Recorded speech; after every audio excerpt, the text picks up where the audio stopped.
Okay, everybody, it's just a quick catch-up this week because I've been pretty busy and it's a long weekend here.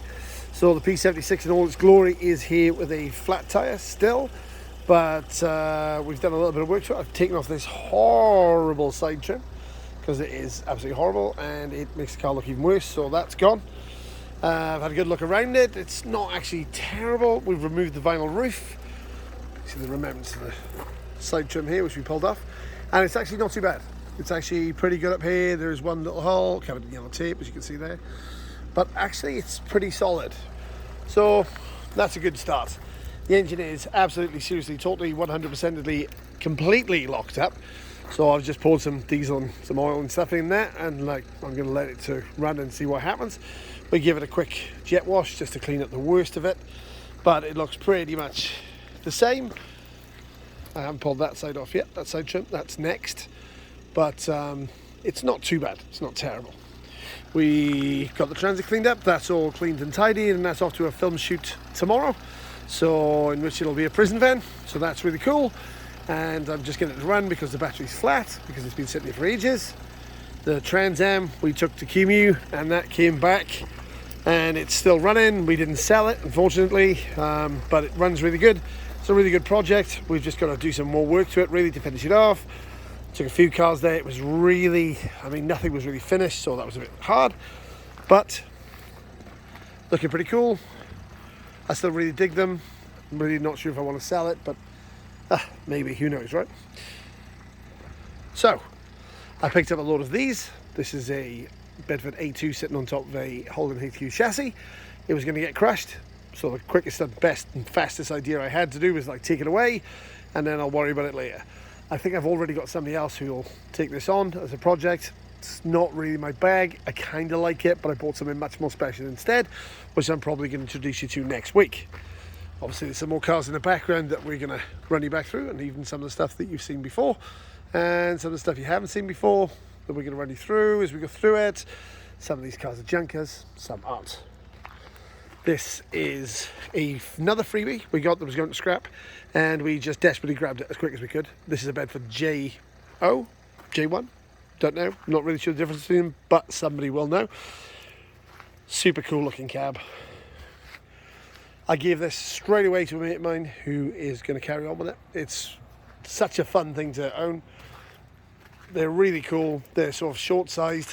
It's going to make a great rat rod. It's on mostly an L200 chassis, so we'll put this together and make it a roller for you so you can see it. But obviously, it's a really cool shape. You don't really get to see much like this outside of the US, so it's quite interesting to have a quick look at. This is my Chevy C10, which I'll introduce you to in a minute. We just took out the terrible front seat from it. Got like a 1930s Morris LDS, I think it's called, cab. We grabbed this because it was going to scrap, and there's a guy in town that rebuilds trucks, so we hope maybe this might be of use to him. It's really quite cool. Some Fordson bonnet in there, which is 1950 Fordson truck. Kind of cool. Really quite dig this little brass plaque. Obviously, I'm not sure if they were going to cut this out to make this a rat rod, or if this was already like this, I don't know. Came with lots of multiple other parts. We had parts everywhere for it, of course. Welcome to my yard. It's starting to look like a complete mess because we haven't had time to tidy any of this stuff up, because obviously we're too busy as usual. There's the armour plate Humber, which I'll introduce you to soon, and the C10, and my faithful forklift, which is one of the greatest things I've ever owned in my entire life. It's just fantastic. We've got, this is basically a yard walk around, because I really haven't taken you around the yard, and you'll probably enjoy it. My storage containers, some Mazda I'm trying to rebuild. You'll see more of that later. HA Viva, we saved from the wrecking yard. It was about to get squashed. Reggie was on hold. Seemed a really good idea to pull that out and do it straight away. In here is a 1950 Plymouth Cranbrook. Despite the way it looks, it's only been in there for a little while, like a few months, till we get time to get it inside. But of course, we've been working on other stuff. Nothing of this, of course. This is one cool 50 Chevy that I picked up ages ago, if you remember. It's a garden ornament. It's pretty rusty, but we backed it into there. It's only been there for a couple of months, but it looks like it's been there for years. I just like it to look at. I'm pretty sure we're not going to do anything with it, but it's still kind of cool. Just still looking for a bonnet and a grill for it, but I'll get around to that sometime shortly.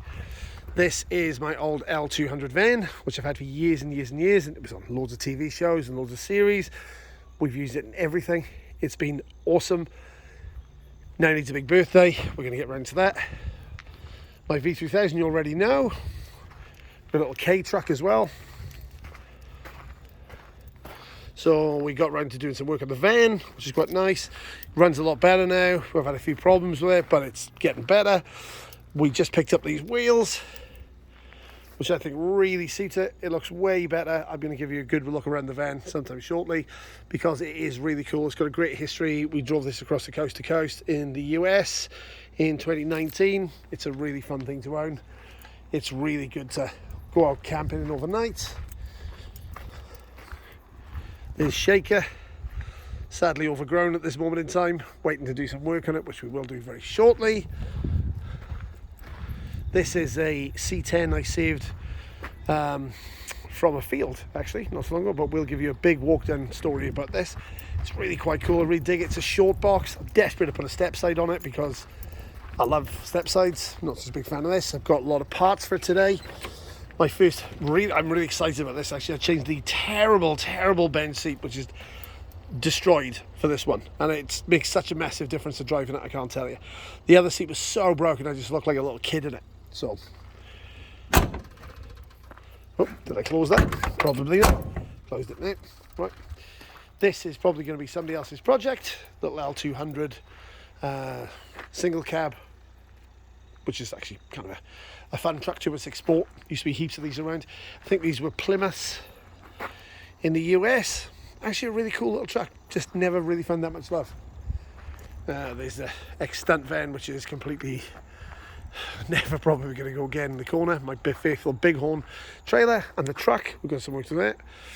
There's a ton of Volvos. I kind of bought one of these for a film project some years ago, and then ever since they just keep multiplying. If I can get the time, I'll take one in and fix one, but they've been here for a little while. This one's quite a cool one. It's 69, I think, or 70. This is a late one, 74, another 74. This has got a way better body shell than the gold one, which I'll probably end up rebodying into. This is a manual, which is incredibly rare.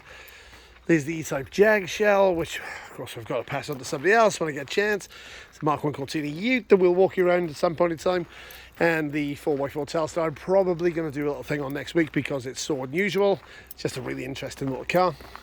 Usually, there's a ridiculous amount of cars here.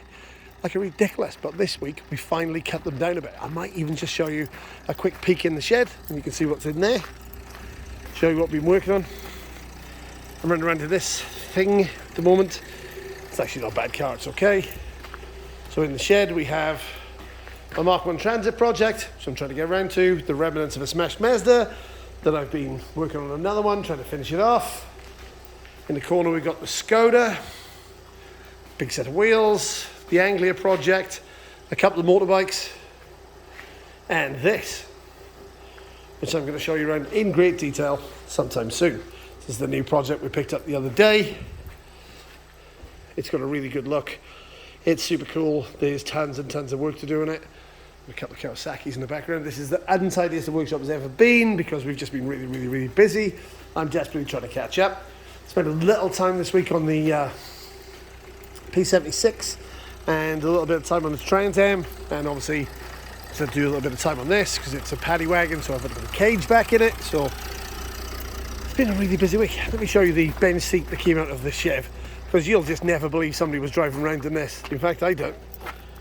There was only one runner on it because the guy was so big he couldn't fit the both runners in it. And look at this. It is thrashed.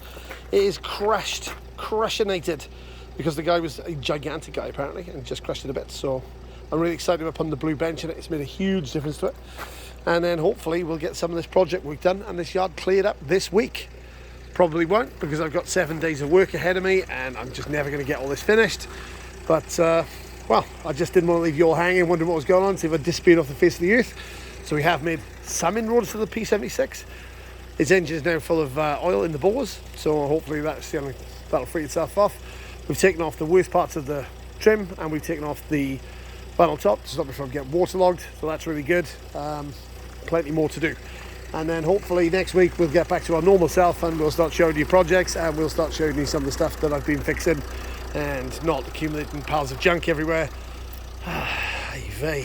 Okay, so I hope you've had a good week. I hope you've enjoyed a good Waitangi day if you're here in New Zealand. And like and subscribe, and we'll get around to doing some proper projects, and we'll show you this very soon. Okay, thanks very much, guys. See you soon.